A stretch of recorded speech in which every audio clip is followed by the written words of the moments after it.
হুঁশিয়ার হুঁশিয়ার হুঁশিয়ার শক্তিমন্ত্রী সরিয়া অসম সরকার কাম নাই কাম নাই ইস্পাত বিস্তার বন্ধ করো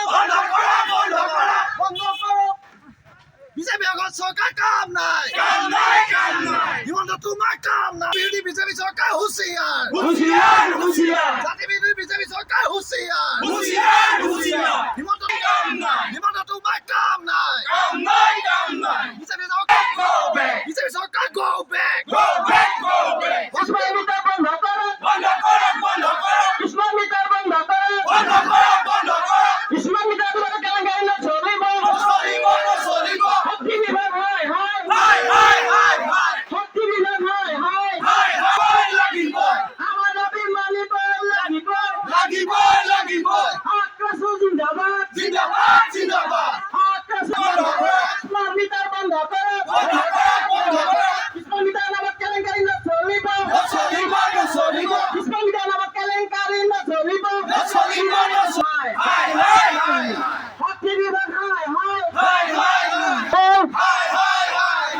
ইস্পাত বিস্তার বন্ধ করো ইস্পাত বিস্তার বন্ধ করি মন্ত্রী পদত্যাগ করো শক্তি মন্ত্রী পদত্যাগ করো আকাশ জিন্দাবাদ আকাশ জিন্দাবাদ শক্তি মন্ত্রী কাম নাই শক্তি বিভাগ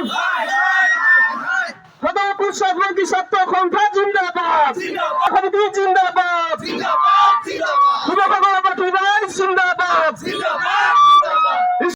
কুজাজমুখী ছাত্ৰ সন্থা শিৱসাগৰ মহিলা সমাজ আৰু লগতে শিৱসাগৰবাসী ৰাইজৰ সহযোগত আজি আমি এক প্ৰতিবাদী কাৰ্যসূচী আমি হাতত লৈছোঁ শিৱসাগৰ এপিডিচিএলৰ কাৰ্যালয়ৰ সন্মুখত।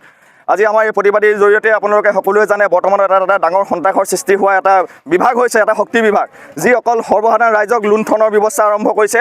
আৰু আমি বৰ্তমান সময়ত যি স্মাৰ্ট মিটাৰ শিৱসাগৰ বিভিন্ন প্ৰান্তত প্ৰতিষ্ঠা কৰিছে সমূহ স্মাৰ্ট মিটাৰ উঠাই নিবৰ কাৰণে অতি সোনকালে ব্যৱস্থা গ্ৰহণ কৰিব লাগে। আৰু যিসকল যি আগৰ যি পুৰণা পোষ্টপেইড মিটাৰ আছিলে পোষ্টপেইড মিটাৰ স্থাপনৰ কাৰণে আজি আমি প্ৰতিবাদ। আৰু আপোনালোকে জানে অসম চৰকাৰে বিভিন্ন সময়ত বিভিন্ন ধৰণৰ প্ৰতিশ্ৰুতি বহন কৰি আছে। তেওঁলোকে ইলেকশ্যনৰ আগমুহূৰ্তত 300 ইউনিট বিদ্যুৎ ফ্ৰী দিয়াৰ কথা কৈছিলে, লগতে 24 ঘণ্টা কাৰেণ্ট উপলব্ধ হ'ব বুলি তেওঁলোকে প্ৰতিশ্ৰুতি দিছিলে। কিন্তু সকলোখিনি প্ৰতিশ্ৰুতি আজি অসাৰলৈ পৰিণত হৈছে। আপোনালোকে সকলোৱে জানে আদানী আৰু আম্বানীৰ দৰে পুঁজিপতি ব্যক্তিক সন্তুষ্ট কৰিবৰ কাৰণে আজি এই চৰকাৰখন উঠি পৰি লাগিছে। সৰ্বসাধাৰণ ৰাইজক আজি যি নিচলা সৰ্বসাধাৰণ ৰাইজক আজি তেওঁলোকে যি প্ৰতিশ্ৰুতি দিছিলে সকলোখিনি প্ৰতিশ্ৰুতি আজি অসাৰলৈ পৰিণত হৈছে। আৰু যিসমূহ আজি স্মাৰ্ট মিটাৰ আহিছে এই কেৱল বাহিৰাগত পুঁজিপতিসকলক সন্তুষ্ট কৰিবৰ কাৰণে এই স্মাৰ্ট মিটাৰসমূহ বিভিন্ন চৰকাৰী কাৰ্যালয়ত প্ৰতিষ্ঠা কৰিবৰ কাৰণে আহিছিলে বা বিভিন্ন উদ্যোগ প্ৰতিষ্ঠানত প্ৰতিষ্ঠা কৰিবৰ কাৰণে আহিছিলে। কিন্তু বৰ্তমান সৰ্বসাধাৰণৰ ৰাইজক এই স্মাৰ্ট মিটাৰসমূহ লগাই এক লুণ্ঠনৰাজ আৰম্ভ কৰিব বিচাৰিছে। যিখিনি নি আজি এই প্ৰতিবাদ চলিৰ পৰা আমি সকীয়াই দিব বিচাৰিছোঁ অতি সোনকালে স্মাৰ্ট মিটাৰ লগোৱা বন্ধ কৰিব লাগে। আৰু যি আগত সংস্থাপিত কৰা হৈছে সকলোখিনি মিটাৰ উঠাই আনি আগৰ যি পোষ্টপেইড মিটাৰ আছিলে পোষ্টপেইড মিটাৰ স্থাপন কৰিবৰ কাৰণে আজি আমি আহ্বান জনাইছোঁ। আৰু আমাৰ এই প্ৰতিবাদ আৰম্ভণি হৈছে, কেৱল অনাগত দিনতো ইয়াৰ জোৰদাৰ প্ৰতিবাদ আন্দোলনৰ কাৰ্যসূচী গঢ়ি তোলা হ'ব। লগতে যে শিৱসাগৰ ৰাইজে সম্পূৰ্ণভাৱে স্মাৰ্ট মিটাৰ কাৰ্যসূচী বন্ধত সহমত প্ৰকাশ কৰিছে।